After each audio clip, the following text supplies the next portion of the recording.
Hello everyone and welcome to Channel 18 TV News. I'm Don Julian. In the news, two primary campuses in the Sulphur Springs Independent School District have been recognized as a Capturing Kids' Hearts National Showcase School nominees, according to Kristen Monk, Sulphur Springs ISD Assistant Superintendent.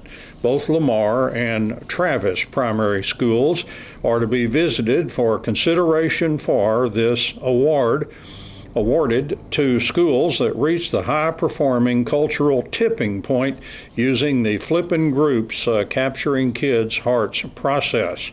Students and staff greet each other every day positively with high fives.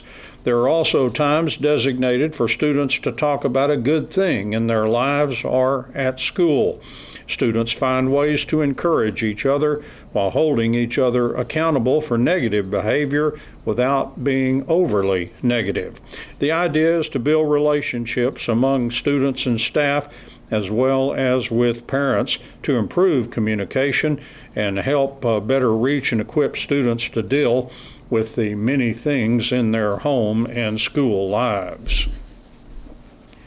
Sulphur Springs ISD Director of Bands Spencer Emmert this week asked the Sulphur Springs School Board to consider investing in new transportation to meet the growing needs of the Sulphur Springs High School Band.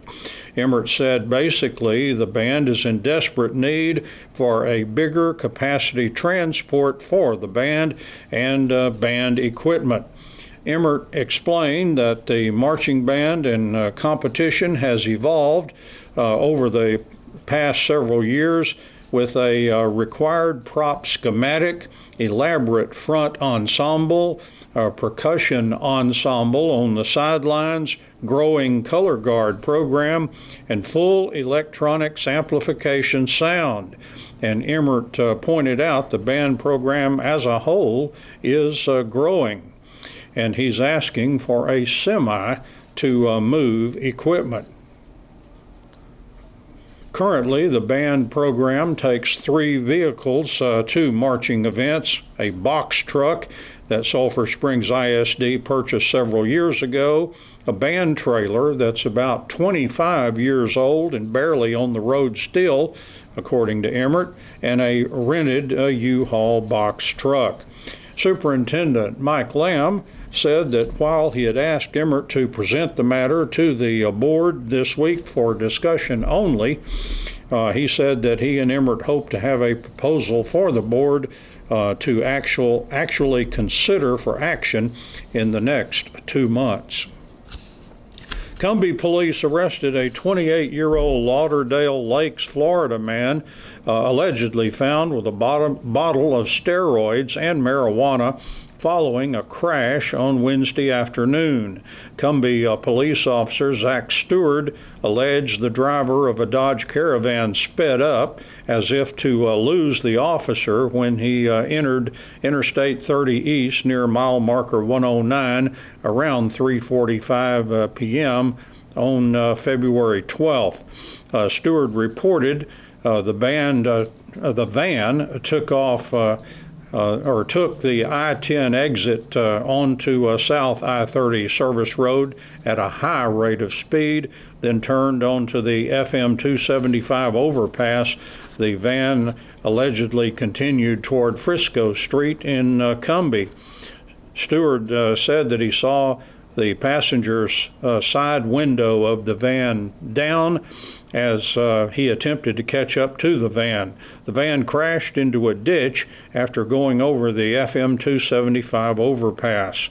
A probable cause search revealed a bottle of Powerhouse Labs steroids and 2 small baggies of marijuana, Stewart alleged in arrest reports.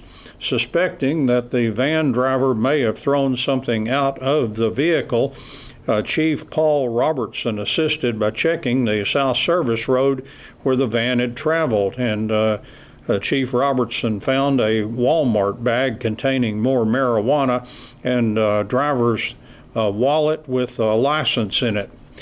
And Courtney Martavius Ivory was arrested for reckless driving, tampering with evidence, and possession of less than 28 grams of a controlled substance. And only 1 day remains in the filing period for candidacy in the Sulphur Springs City Council and school board elections, as well as the Yantis school board election. Deadline is the close of business on Friday. Of the 6 places on the Sulphur Springs City Council to be determined on the May 2nd election, only 2 are contested. And if you want to file for the ballot on the last day, Sulphur Springs residents should see City Secretary Elections Officer Gail Roberts at City Hall, 201 North Davis Street. And for place 1, there is a contested race, Justin M. Brown and J.W. Julian. Place 2, currently just 1 candidate, Harold Nash Sr. Place 3, 1 candidate, Oscar Aguilar. Place 5, 2 candidates are Richard Chavaria and Gary Spraggins. Place 6, just 1 candidate, the incumbent, Doug Moore. Place 7, just 1 candidate, incumbent, John Sellers. And for the school board in Sulphur Springs, as of last report, incumbents Robert Cody and Robin Vaughn, only candidates who file for a place on the May 2nd Sulphur Springs ISD Board of Trustees ballot. And if you want to file for that one, their applications are available at the SSISD tax office located in the admin building at 631 Conley Street. And as far as Yantis is concerned, incumbent Melissa Stevens and Teresa Starrett, only candidates reported to have signed up for the Yantis Board of Trustees. Candidates filing for 2 full 3-year seats on the Yantis ISD Board of Trustees will be concluding at 4 p.m. on Friday, and filing takes place at the Yantis Middle School building in the administration office. That's 111 South Main Street in Yantis. They will have a stack of pancakes with your name on it this Saturday, February 15th at the Civic Center. It's the Kiwanis Club Annual Pancake Day, just $7 a person. Let's find out more about this fundraiser from Jim Thompson. And I am a proud Kiwanian, and that takes nothing away from the fine work that's done by the Rotary Club and the Lions Club, but we have our own project going on right now that the public needs to know about.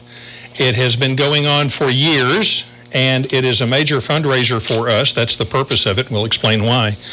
But day after tomorrow, Saturday, at the Civic Center is our annual Pancake Day. Pancakes. And let me tell you, you can leave there on Saturday with your heart full, knowing that you have done a lot of good work for the children of our community, and at the same time leave with your belly full of good pancakes, bacon, and sausage, and coffee, and milk, and juice. And you'll see all your friends there, and everybody always has such a great time. And it enables the Kiwanis Club to do all of the wonderful things that we do in this community. Well, it's almost as if a big red heart is appearing before my eyes as you say all that. Kiwanis loves our community and shows it, and one of the ways is a very visible kind of way is with Pancake Day. It is, but it is a means to an end. Kiwanis, to do what we do, we have to have money to operate with. And this is one of our 2 big fundraisers. The other one is a more of an ongoing project with the flags that we put out throughout the year. But this is our big, big push all at one time.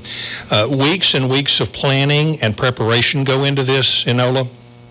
There are, I don't know how many people involved from the club, maybe 18 or 20 people directly involved, each one doing the things that they can do well and getting everything ready, all the plans made, all the supplies gathered, the advertisements sold, because we do make it possible for people to support the effort through that.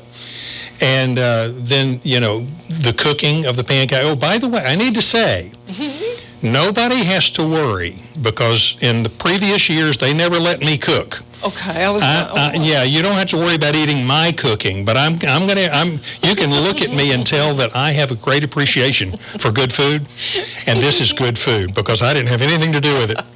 But I'm typically on the cleanup crew because that leaves me out in the dining room where I get to talk to everybody. And talking is one thing you do love to do. Talking is something that I can do. So come on out and just help us do great things for this community.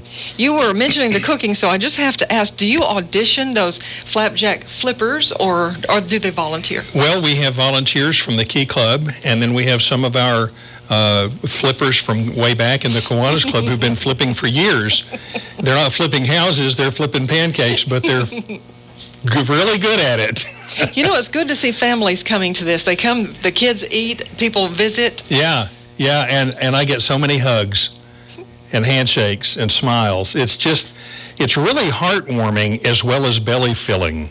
It really is. So I always, one of the people that I always love to see there is my 7th grade English teacher, Anita Jones. Oh, yes. Everybody loves Anita. This is true. And she walks in, and we always get a big hug. She was my 7th grade English teacher, and love her to death. And she and James always show up and visit with everybody.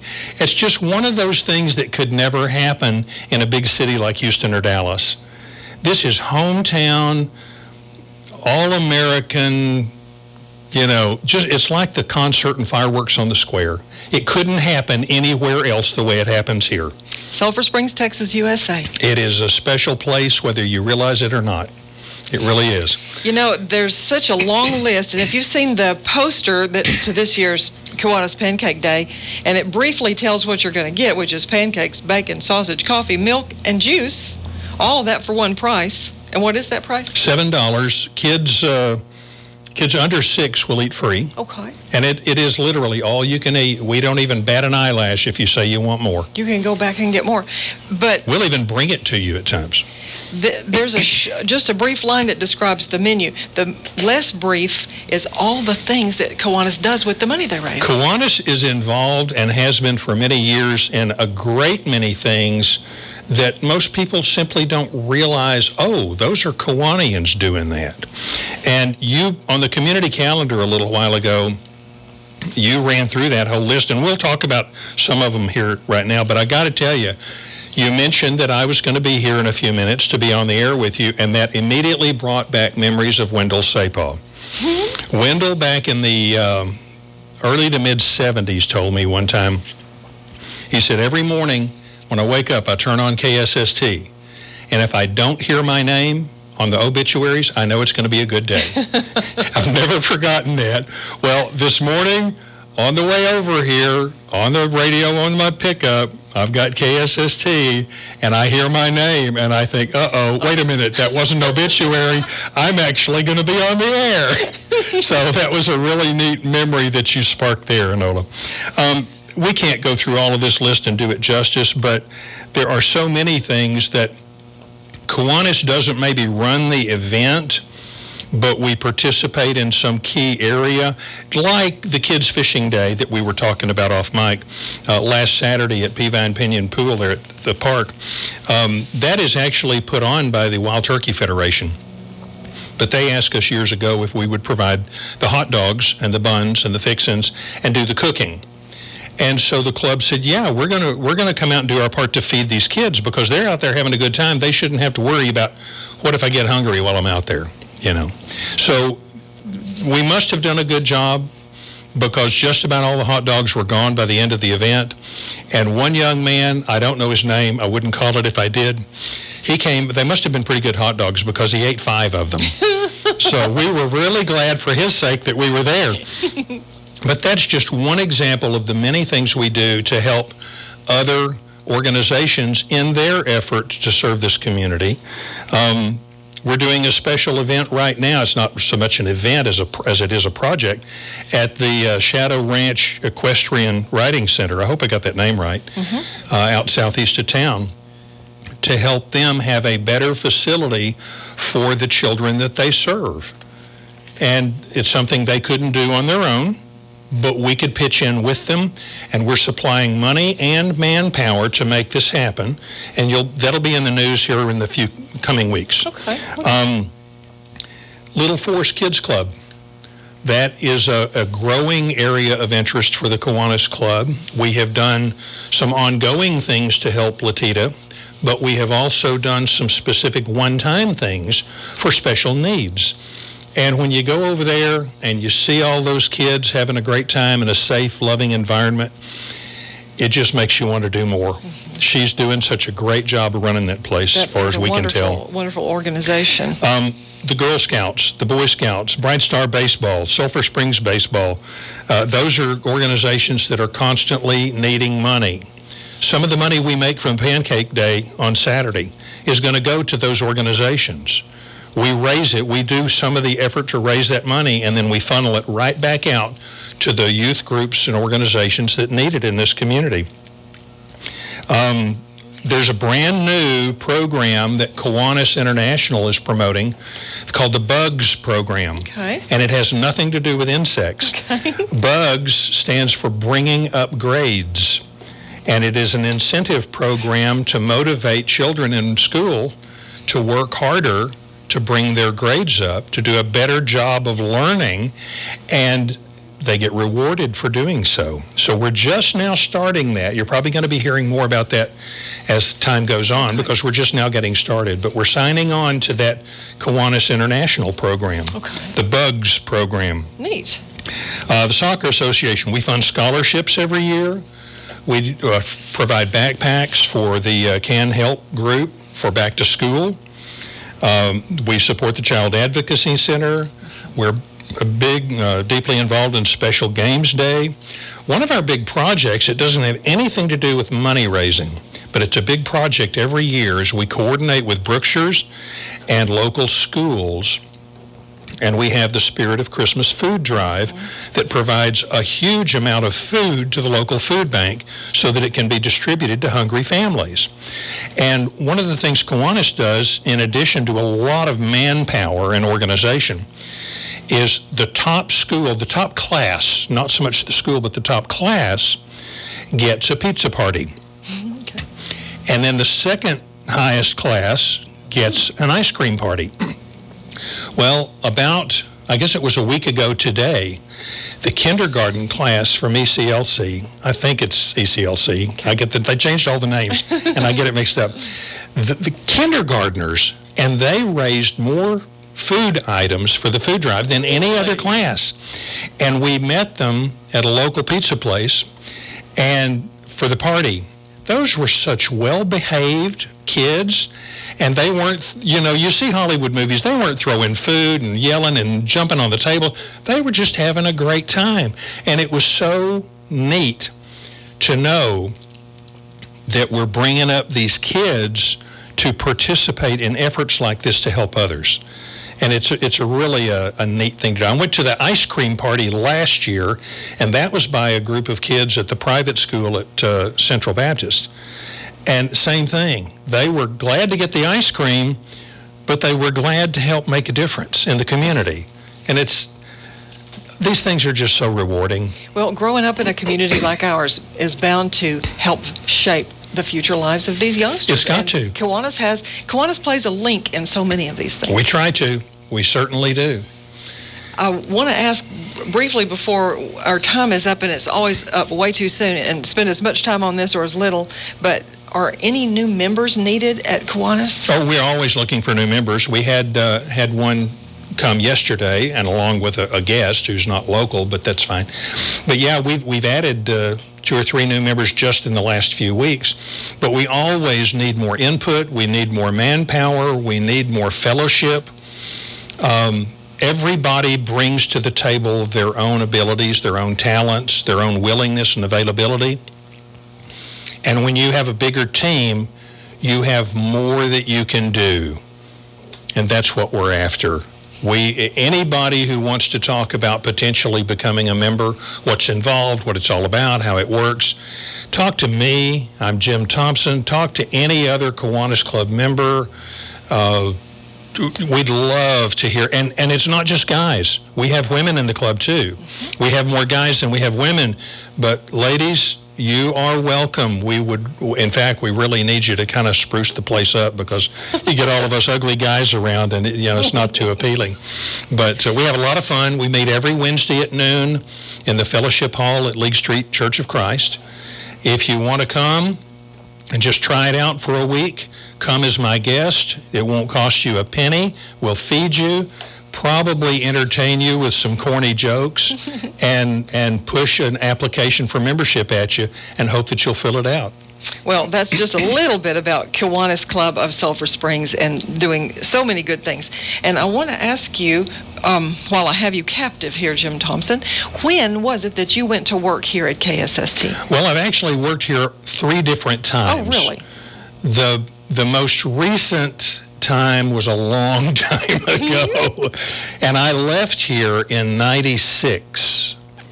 I'm pretty sure it was 96.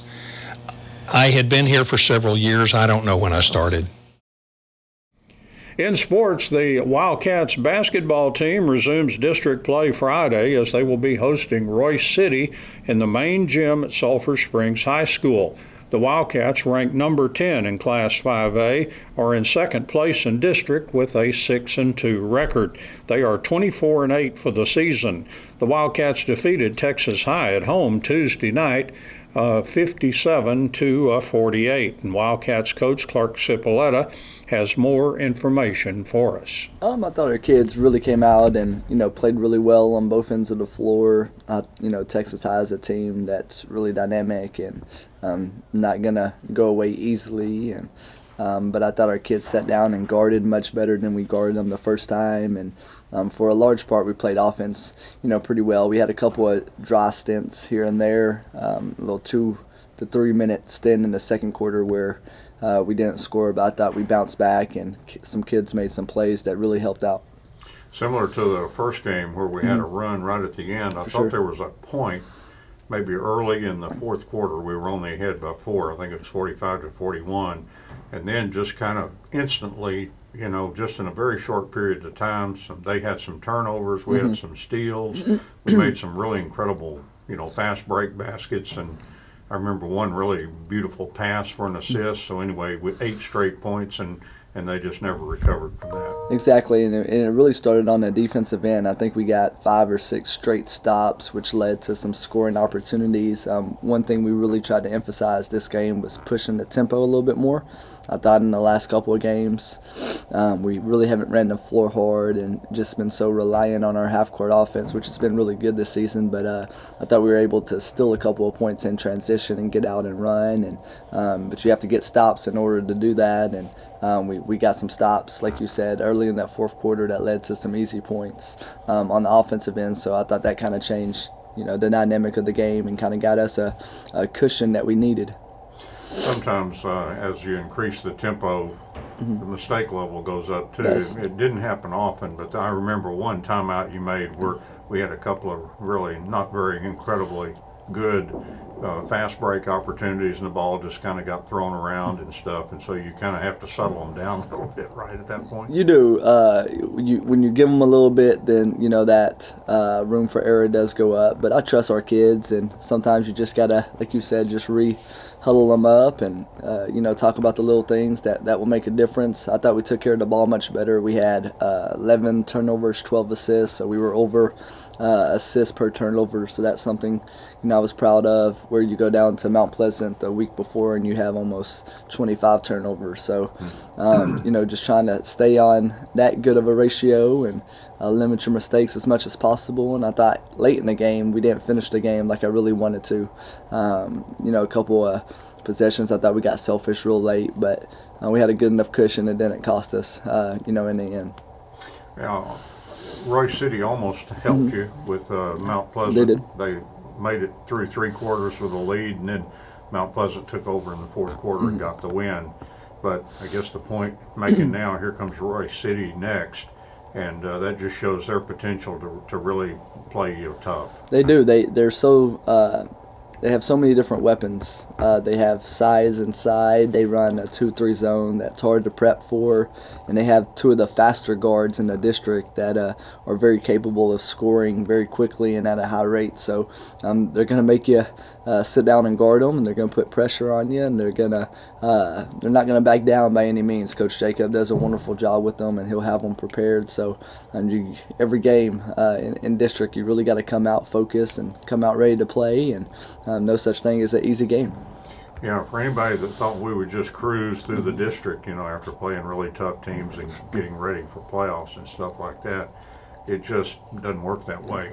As I think Coach Skinner pointed out, while he left, a basketball district was formed. It was, and as much as I wish we could just skim through district, that's not the case, because there are so many talented teams and coaches in our district that it just makes it tough every given night. Every team's gonna get up to play us. I feel like the past couple of years we've had a target on our back, so you get everybody's best. So you just got to be ready for that each and every night. And on nights that you don't give your best and you're getting somebody else's best, you're liable to slip up. And unfortunately, that's happened a couple of times, this year. But I think those were great learning opportunities for us. We got to really see where we messed up in some areas and where we lacked. So, hopefully that will help, avoid those in the future. Yeah. Really soft district schedule, though. You probably would rather be tested. That way you go into the playoffs feeling like you've gone through the tough games rather than kind of easing the foot off the accelerator as you enter the playoffs. You do, because every night for us has been a grind since we started. There hasn't been an easy game won. And to me, that just really I think helps down the stretch. When you're in those games, you're just more comfortable in those situations, and you've experienced more stuff in those situations as well. So hopefully, like you said, we're battle tested enough where in the playoffs, it will pay off. Friday night, the Wildcat soccer team will play their second district match of the season at Lindale. The Wildcats come in to that game 1-0 in district play after a 2-1 win at Greenville Tuesday night on a miserable night for soccer. Alexi Upton, the Wildcat soccer coach, discusses the Greenville win and more. Just the conditions really killed us. It was really cold, it was really wet, it was nasty. It ruined our touch, it ruined our ability to play. So there's not really anything we can do about that. We're just going to have to roll on and keep moving. Thankfully we got the win. We pulled out what we needed to pull out, and we'll just go from there and play on Friday. Played good defense, only allowing one goal. You got a couple. Yeah, we got two. We got some cleanup goals. They were sloppy. They were ugly, just like the weather. But hey, like I said, 2-1 wasn't really what we wanted. We wanted to go out and make a statement. Greenville, I think, is a lower team. I think they'll finish towards the bottom, but sometimes you can't control what you get, and you just get what you get, and I'm glad that we got the win and took care of business. So. That's the thing, in conditions or anything else, if your team plays good defense, you're always in the game. Yeah, right? Yeah, and we tell our kids that all the time, play great defense, keep it at zeros, and, you're always in a game, especially when we start playing harder, more difficult talents. We're going to definitely need that. So, we got Lindale on Friday, and that's going to be a really good one for us. Tell us about them. What kind of season did they have? They're solid. They have about a little over 500 record, kind of about the same as us. They got 2 or 3 really dangerous threats that they brought back from last year. Really really talented dudes up top. So we got to keep that in the back of our minds and just play them well. And we have to go into their house. New cleaned up stadium and press box, and and they're going to feel confident about playing their first home game. So it's going to be a hard game for us. So. You don't want to look past. I know that big Mount Pleasant's on the schedule, but you can't look past Lindale. You don't want to go in there 1-1. No, we don't want to go to Mount Pleasant. We don't want to be at home on next Tuesday 1-1. We want to be at home next Tuesday 2-0, and Mount Pleasant's going to be 2-0 as well. So we know they're going to be 2-0. So we got to be 2-0 as well.